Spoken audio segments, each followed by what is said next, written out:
Մեծամորի ատոմակայանը մնացել է Թուրքիայի կոկորդին, դարձյալ պահանջում են փակել այն։ 4 տասնյակ բնապահպաններ եւ իրավապաշտպաններ այս պահանջով ակցիա են անցկացրել, թարմացնելով հին օրակարգը։ Իբր հայկական միջուկային կայանը բացասական ազդեցություն ունի շրջակա միջավայրի եւ մարդկանց առողջության վրա, հատկապես Իգդիր նահանգում։ Դեռևս հայկական ատոմային էլեկտրակայանի երկրորդ բլոկի վերագործարկումից հետո 1995 թվականից ի վեր Բաքուն, ինչպես նաև Անկարան ջանք ու եռան չեն խնայել հակամիջուկային, հակահայկական լոբիստական աշխատանք իրականացնելու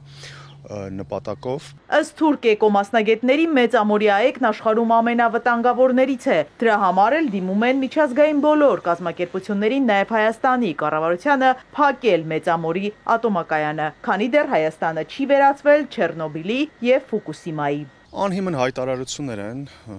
սրանք որևէ աղերս չունեն գիտական չափման հետ,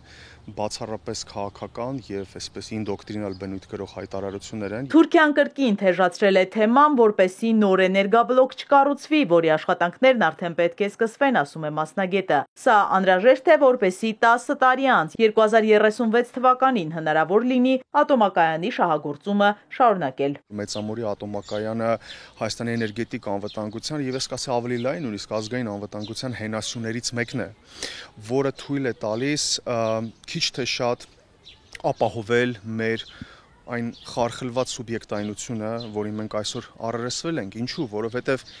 եւ սա դասագրքային ճշմարտություն է։ Յուրաքանչյուր երկիր, որը իր տարածքում ունի եւ շահագործում է ատոմակայան, արդեն իսկ ունի որոշակի ռազմավարական կարգավիճակ։ 1.5 տարի առաջ էր Անկարան տապալել այս հարցը, դիմել էին ՄԱԳԱՏԷ-ին կոչանելով գնալ հայկական ատոմակայանի կոնսերվացման ճանապարհով։ Բնականաբար այս կառույցը, որը մշտապես զննել է մեր ատոմակայանը եւ բարձր է գնահատել օբյեկտի անվտանգության մակարդակը, ընթացք չէր տվել դիմումին։ Մասնագետը վստահեցնում է, հայկական ատոմակայանը համապատասխանում է միջազգային բոլոր չափանիշներին, հատկապես ռուսական վարկային միջոցներով անցկացված մոդեռնիզացիայից հետո։ Այդ բոլոր աշխատանքները իրականում հանգեցրել են ատոմակայանի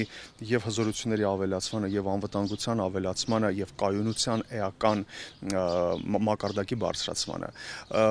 Սրա մասին համակարծիք են, սրա շուրջ համակարծիք են թե ՄԱԳԱՏԷ-ն, թե անկախ փորձագետները, թե Ռոսատոմը, թե Եվրոատոմի ներկայացուցիչները։ Միևնույն ժամանակ Վահեդ Ավթյանն ասում է, որ չնայած այս դրական գնահատականներին, հայկական խաղաղ ատոմի ընթացքը եւ զարգացումը պայմանավորված են աշխարհաքաղաքական զարգացումներով։ Դեռևս բաց է մնում հարցը, թե որ երկրի աջակցությամբ է կառուցվելու Հայաստանի նոր էներգաբլոկը։ Հայաստանի Հանրապետության կառավարության սեղանին այս պահի դրությամբ կա միայն մեկ առաջարկ, դա Ռոսատոմի կողմից արված առաջարկն է։ Միացյալ Նահանգների կողմից ժամանակին արված առաջարկը ես կարծում եմ այսօր կվերաիմաստավորվի, հաշվի առնելով ադմինիստրացիայում տեղի ունեցած փոփոխությունները, Թրամփի նոր տեսլականները եւ Մերձավոր Արևելքում եւ Հարավային Կովկասի վերաբերյալ, ըստ այդմ ընտրությունը այս պահի դրությամբ այդքան էլ մեծ չէ։ Իսկ Անկարան հիմա կառուցում է Եվրոպայում ամենախոշոր միջուկային կոմպլեքսը՝ Աքույու ատոմակայանը։ Ակնկալվում է, որ այն շահագործման կհանձնվի տարեվերջին։ Կառուցվում է ըստ ռուսական նախագծի։ Ադրբեջանը թեև ատոմակայան չունի, բայց մտածում է այդ մասին։ Իրանը, մեր մյուս հարևանը, դինամիկորեն եւ ամենալայնամասշտաբ կերպով իրականացնում է իր միջուկային ծրագիրը, կառուցելով խաղաղատոմի օբյեկտներ Բուշերում, Հյուսիսային Աֆրիկա, Մերձավոր Արևելքում, Սաուդյան Արաբիա, Արաբական Միացյալ Էմիրություններ, Ուզբեկստան, Ղրղստան, Ղազախստան, բոլոր այս երկրները գնում են այս ճանապարհով եւ Հայաստանը այս ստեղծված իրավիճակում պարզապես իրավունք չունի